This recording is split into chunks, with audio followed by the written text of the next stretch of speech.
Sur l'envers de la manche et sur l'envers de la patte, commencez par reporter avec précision le tracé de la fente.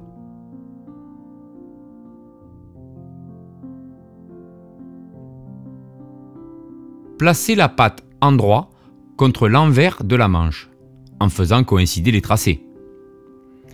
Épinglez, puis piquez les deux pièces suivant les trois côtés du rectangle.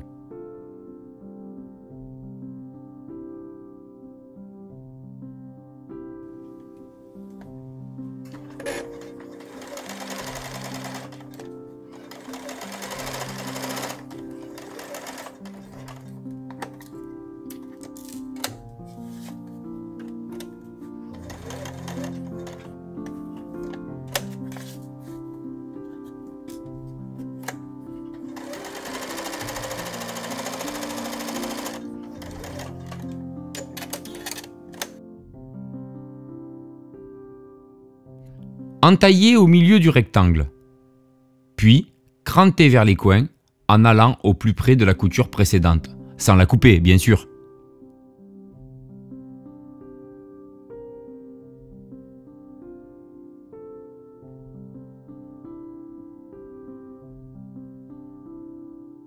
Passez le tout à travers l'ouverture, sur l'endroit de la manche.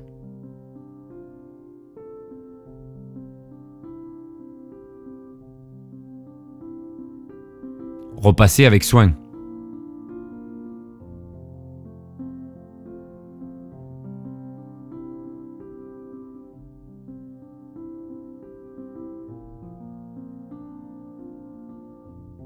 Nous allons maintenant voir comment former la patte pour combler l'espace laissé vide.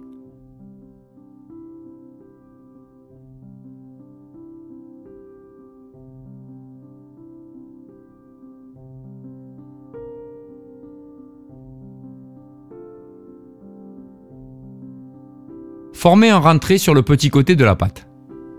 Puis repliez-la sur elle-même de manière à combler l'espace.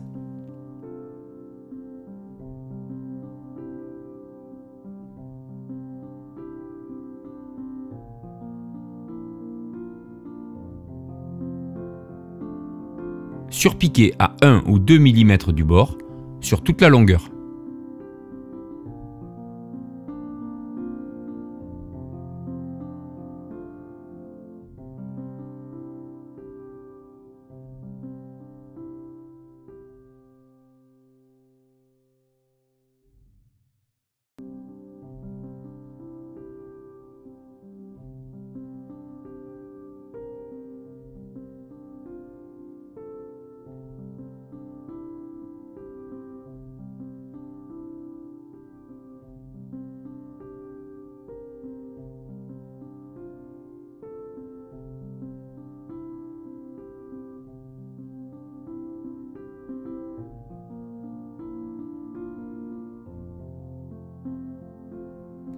Nous allons procéder de la même manière pour former l'autre côté de la patte capucin.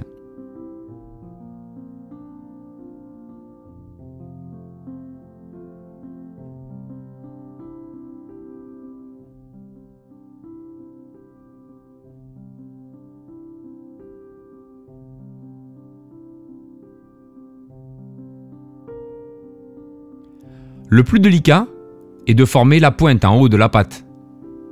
Repliez les marges dessous pour former la pointe.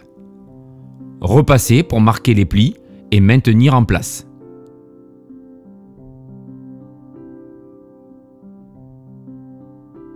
Repérez l'extrémité de la fente et la marquez avec une épingle.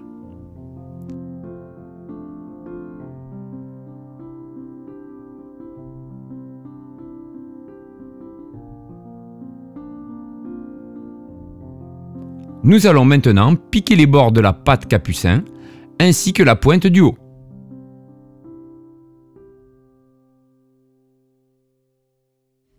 Pour cela, commencez par séparer les deux côtés de la fente, piquez à 1 ou 2 mm du bord replié jusqu'à l'épingle.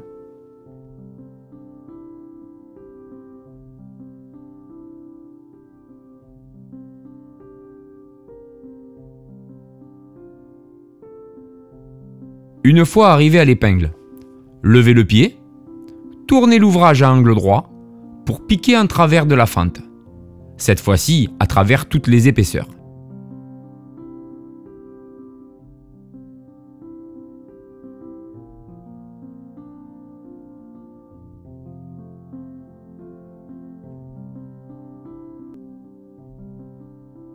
Pivotez à nouveau et poursuivre en piquant toujours à 1 ou 2 mm du bord jusqu'à la pointe, puis revenir jusqu'à l'endroit où se trouvait l'épingle.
La pâte capucin est maintenant terminée, il ne reste plus qu'à couper les fils.